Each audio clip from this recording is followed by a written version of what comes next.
Hello everyone, welcome back with the new lesson should have। Basic English grammar में आज हम पढ़ाने वाले हैं शुड हैव का इस्तेमाल हम किस तरह करेंगे। बेसिक लेवल तक हम ये आज एक्सप्लेन करेंगे, पढ़ाएंगे। इससे पहले हमने सिर्फ शुड का इस्तेमाल सीखा है, फिर WH फैमिली से कुछ वर्ड्स हमने उसके साथ लगा दिए, उसके साथ भी हमने इसके स्ट्रक्चर सीख लिए। अब शुड हैव का जो स्ट्रक्चर है, इसकी जो उर्दू या हिंदी ट्रांसलेशन बनता है, किस तरह हम ये शुड हैव का इस्तेमाल कर सकते हैं। तो ये कुछ सेंटेंसेस मैंने लेके है, ये देख ले, आपको फिर अंदाज़ा होगा कि आपको ये किस अंदाज में सीखना चाहिए। मुझे शादी करनी चाहिए थी, मुझे वहाँ जाना चाहिए था, उसे मुझसे मिलना चाहिए था, आपको मुझसे बात करनी चाहिए थी।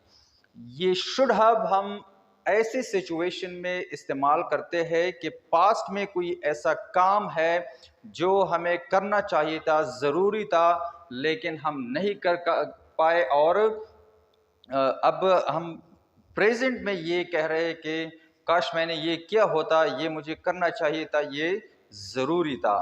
तो इसी तरह के सेंटेंसेस जो है ये शुड हैव से बनते हैं, और इस वीडियो लेक्चर में हम सिर्फ सिंपल सेंटेंसेस या सिंपल स्ट्रक्चर सीखेंगे। इसके नेगेटिव या इंट्रोगेटिव जो है वो हम अगले लेक्चर में डिस्कस करेंगे। तो मुझे शादी करनी चाहिए थी, इसकी इंग्लिश क्या होगी?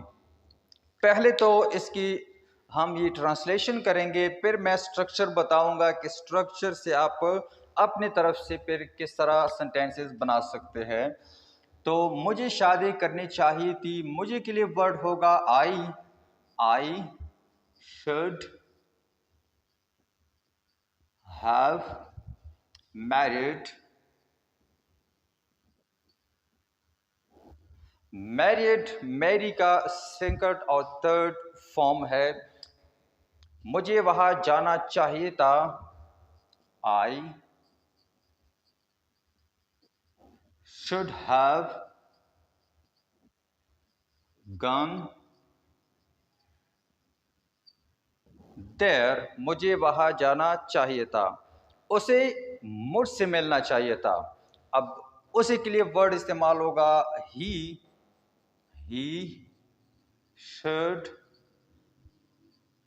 हैव मिट। मीट की सेकंड थर्ड फॉर्म जो है वो मिट है। ही शुड हैव मिट मी। लास्ट वन क्या कहता है? आपको मुझसे बात करनी चाहिए थी। आपके लिए या तुम के लिए वर्ड होगा यू शुड हैव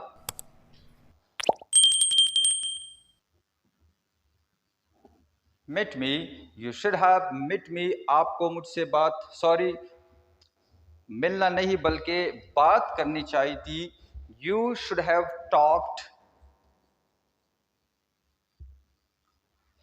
टॉक की सेकंड थर्ड फॉर्म जो है ईडी रेगुलर है, तो ईडी के साथ इसका थर्ड और सेकंड फॉर्म जो है वो बन जाता है। तो you should have talk to me. You should have talk to me. आपको मुझसे बात करनी चाहिए थी। तो ये थे इसकी ट्रांसलेशन। अब इसी के मुताबिक आपको स्ट्रक्चर जो है वो आसानी से समझ आ जाएगा। ये I, he, you, she, we, it, etcetera या कोई नाउन हो तो ये होगा सब्जेक्ट। तो पहले हम लिख लेते हैं सब्जेक्ट। उसके बाद क्या है? Should have.